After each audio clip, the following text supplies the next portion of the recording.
folks, Girly Chronicles here and back, and we have another garden side chat. I am focusing today's video on the natural hair community because I've had a lot of thoughts about the movement, the community, how it started, how it's been going, where we are today, all that good stuff. And just some kind of not so random thoughts, but kind of random thoughts. And then some of the thoughts I have been kind of sparked by some of the conversations I've seen on YouTube recently about natural hair. A few things that I feel that are worth mentioning about where we are now, and I hope the cicadas are not too loud out here, but I like where it seems like we're going with the natural hair community.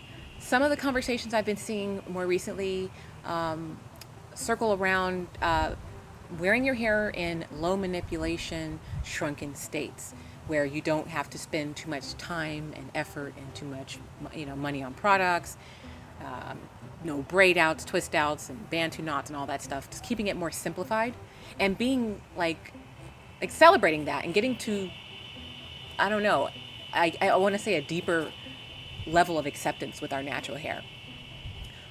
So that's something I'm noticing. It seems like, and I hear there's a trend of younger and newly naturals embracing this like shrunken state and just saying, nah, we're not going to do all the products, all the tools, all the, 10 hours to make sure it's air dried and all that. We're not doing that. We're going to keep it simple, KISS, right?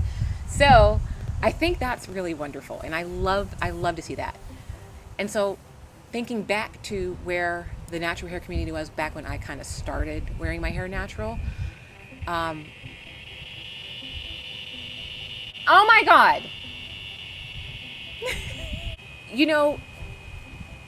I remember the excitement around experimentation with your hair.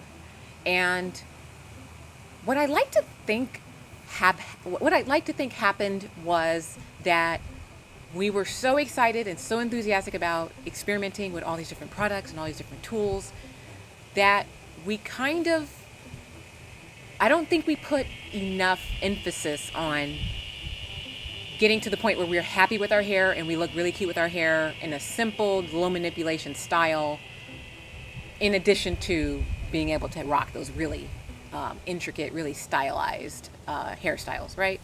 We kind of went straight to, well, we like wearing our hair curly, so let's just try and make the curls pop in all of these which ways, which is fine.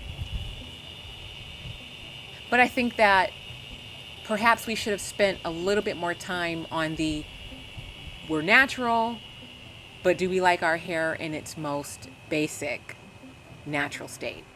Not done up, not twisted and, with the curl formers and you got, not that, but in its basic state. So I do think in a way that perhaps there should have been more focus on liking your hair in a simplified state, as opposed to kind of skipping over that and going into, let's do all the crazy cool natural hairstyles that we can consider, that we can think of, right? So I think that that's great if there is this trend that's kind of building right now that's moving towards being very simple and being able to wear your hair in a shrunken state. Someone who spoke about this, you might have seen people discussing this, is Lip Gloss, who is an advocate of trying to get to that, like, love yourself with your shrunken 4C hair, and not trying to make it do all this stuff that it just doesn't want to do, right? And I think that that's really great. I think it's a great conversation to have, because I do think that, yeah, we were crazy about trying all the products, all the tools, any and everything we could try. We tried it out.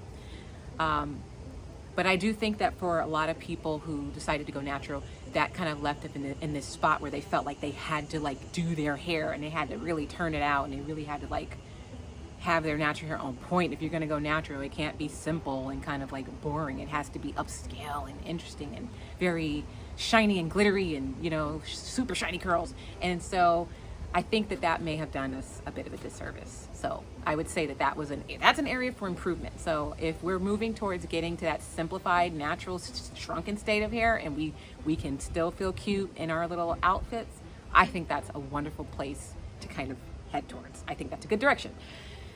So there's that. The other thing that came up for me when kind of listening to these conversations was, the question of, do I even like my hair in a very simple, shrunken, no manipulation or very, very low manipulation type of style? And I wasn't quite sure that I could say yes to that question. I was like, straight out the shower? I don't know. I don't know. Let me see. And so I challenged myself the other day to wash my hair, condition it, detangle it, rinse it all out, add my leave-in conditioner and comb that through, kind of do a little bit of hair shaking, kind of make sure it falls in the right place, hopefully, and sit under my hooded dryer because I just don't like wet hair dripping down my neck. I just don't like it. And I'm going to put in a video clip here because I tried to record this video the other day and it wasn't quite working. So yesterday. So this is second day hair of very low manipulation. And I found out the answer is yes, I do. I do still feel cute with my hair like this. I like my hair like this. I could wear my hair like this, no problem. And so I was like, okay, that's great. Because I wasn't sure the answer would be yes. The answer was not yes a year ago. And if I went natural in 2002, that's pretty sad that like I really just more recently kind of am like, all right, I could wear my hair and wash and go. Okay, I could wear it straight out the shower, just, blow dry it. And I could do that, yeah. That took a long time, sad to say. But here we are. And I think that brings us to a larger point. If you think that because the natural hair community kind of like burst onto the scene and became more popular, and so now everyone's talking about it, everyone's writing about it, everyone's doing products for natural hair, and even Pantene and all of them, if you think that all of that meant that we're like natural hair community, yeah, we're good, everybody's good, you are sadly mistaken. This is a marathon and it takes time, a very long time for some of us, and it's an ongoing thing. It's kind of like, sometimes you still have days where you're like, I gotta psych myself into it, like, okay, we're good. And sometimes my hair just doesn't seem to want to work for me and look and fall and, fall the right way. And that's going to happen. But it's an ongoing thing. And the baton has to be passed. So the people who were coming up earlier on when the movement kind of started, they passed the baton to the younger folks and you take it and run with it, I think. So there's always going to be more work to be done, I think. There's always going to be a little bit more knowledge to attain, things to possibly try or not try, and it's evolving. And so I feel like, the baton has to be passed to the younger naturals. Take it, run with it. And if they're moving in a direction with this whole, like, love your hair in its shrunken state, totally here for it. I love it. I love that. And I challenged myself and I surprised myself. I was like, this is fine. This is just fine. I am not twisting my hair up anymore.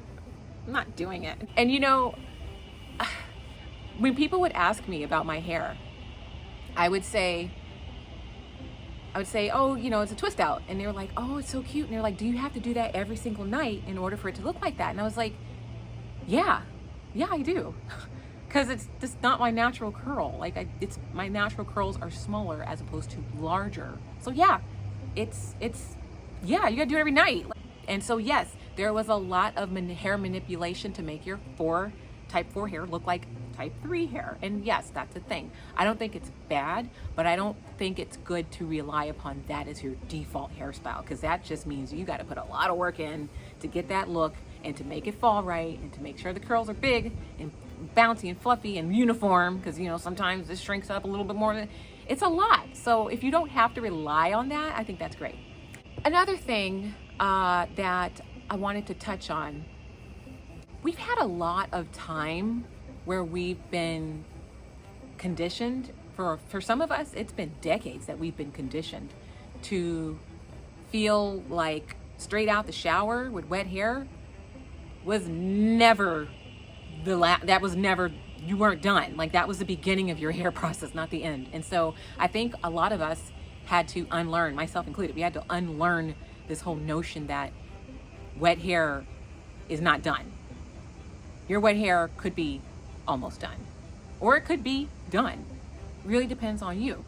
But for some reason we think that, no, you got to do something to it because this is not acceptable. And I was like, nope, we got to squash that. That's not good. So I'm really curious to see where the conversation goes. I was away from the natural hair community, at least on YouTube, for about 10 years. So I missed a lot of conversations that were happening. I saw some of the debacles, some of the drama, Shea Moisture. The kid models who I'm like, questionable that they did their hair like this. I saw some questionable things. I saw the co-opting of the type 4 by non-type 4 haired folks, like that. People, like, that was weird. I was like, that's not type 4 hair. But here we are. So I saw a lot of that, and I didn't really get to speak on it. Maybe I'll touch on some of those topics now that I'm back on the scene. If you do want me to touch on those, let me know. The last thing I wanted to mention, I remember seeing folks talk about the natural hair police and, questioning what's natural, what's not natural, and blah, blah, blah. That's been happening since the days of naturality.com, if you remember that message board from way back in the day. I think, and I even put this in a comment on someone's video, but the natural hair police have been around since naturality.com, because that's where they had a lot of hair policing. I mean, they would even change the words that you typed on the message board if they didn't like the word choice you chose, the word choice of your post. Certain words, like they didn't like you to use hot comb and flat iron, and so they would change it. They would make it so that if you typed hot comb, it would change it automatically to flaming hot tool of torture or something like that. Who remembers that from naturality.com? I do. That was crazy. I was like, dang, y'all kind of, woo, don't say the wrong thing. It's kind of weird. So the natural hair police been around. I mean, they even were like, are you natural if you dye your hair? And I'm like, yes, you're still wearing your hair naturally curly. Like, what? I don't know. So we know. I know. And the hair chemistry folks and this ingredient is bad. That reminds me. Someone mentioned that there's lye in the wet line. And I was like, I didn't know that. I did not know that. Now, I had to ask myself after my knee-jerk reaction of, oh my God, am I okay with that? Do I care? And I was like, well, it didn't damage my hair, so I don't know if I'm that bothered by it, because I know that, lye is in certain products, and it's not, the sole purpose of lye is not to straighten people's hair. It's an ingredient that is used to manipulate the acidity level. It's alkaline, I believe. If I remember correctly, it's alkaline, and so it can you can manipulate something that's more acidic and make it less acidic.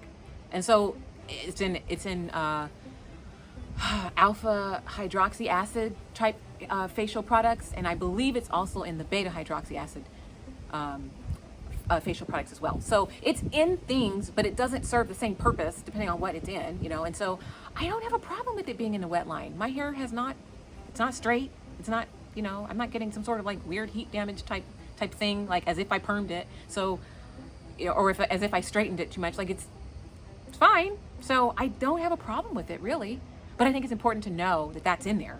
Always important. So I want to thank the person who mentioned that to me in the comment section. Thanks for putting that down there, because it's always good to know like what is in your products.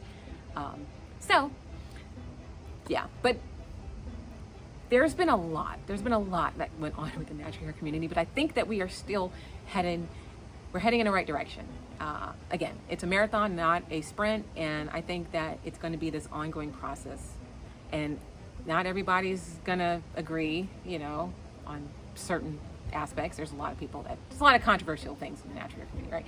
But it doesn't matter. At the end of the day, it's about your own personal experience, getting to know and understand and love your hair as it grows naturally. And you may struggle. Sometimes you may flat out go, I just don't think it looks cute like this, and that's okay. Like it takes time, and if you can just kind of work towards it, then that's great. And even if you never get there, I mean, you gave it the good old college try, right? So I try not to beat anyone up about, stuff like that, because I just think it's just not necessary. They've done a number on us. We have been conditioned for a very long time, and it takes a lot of work to kind of undo all of that crap. So, I try to be gentle with folks. But I like where the natural hair community is going. I think that we're going in a really cool direction. I want to see it continue to, go in a very positive direction. Hopefully this is a good thought-provoking video and I'm not all over the place. It kind of seems like it was a little bit random, but that's fine. But I'm just ecstatic that I'm at a place where I feel very liberated about my hair. And if I can do a wash and go and then blow dry my hair or sit under a dryer for 10 minutes, then that means I can go anywhere. I can go on vacation. I don't have to plan anything out. And not planning for your hair, that is a truly liberating experience. What a liberating thought that is, because most of us still plan on what we're going to do to our hair, even if we are natural. Some of us, doesn't even matter. And I think that if you can get to that point, that place, that's great. So here's to getting to simple and liking our hair in its most simple of natural states. What do you think about the natural hair community right now? Is it in a good spot? Do you think it's kind of going? I know some folks have just straight up divested. I feel like it's a resource. You kind of go in when you need a little something, you need a little information. And then when you don't, you just kind of do your own thing. But it's always there for you if you need a little hub to go to get a little bit of information or inspiration. And so I always say, don't rely on any community too much, because ultimately it's about your own personal relationship with your hair. And that's not something that you can get from hanging out in a community. You can get, you can develop friendships, and you can have, buddies who will help you, help hype you up and make sure that, they help you with some tips and things like that. But ultimately you have to kind of sit with yourself, and you have to become more familiar with yourself and more comfortable with you. And that's what's going to get you to that really supreme level of acceptance, I think. So you can do it. I keep my fingers crossed. I am always very optimistic and very positive. So keep going. If you're kind of still kind of sorting things out with the natural hair, keep going. It's going to take time. It's going to take time, but know that, we have to unlearn the things that we have been taught. It's easier said than done, but we're still, all of us, even me, we still have to unlearn these things. So, I hope this was thought-provoking. Have a good rest of your day. I am going to go in and have something very cool to drink because it is humid out here. And because my hair is already shrunken up, I don't have to worry about it shrinking up anymore. So that's fantastic. But I'm going to go do something nice and cool.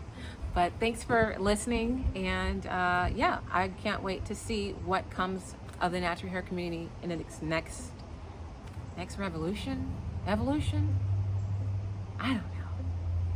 Let's go though. I'm excited. Thanks again for watching. See y'all next time.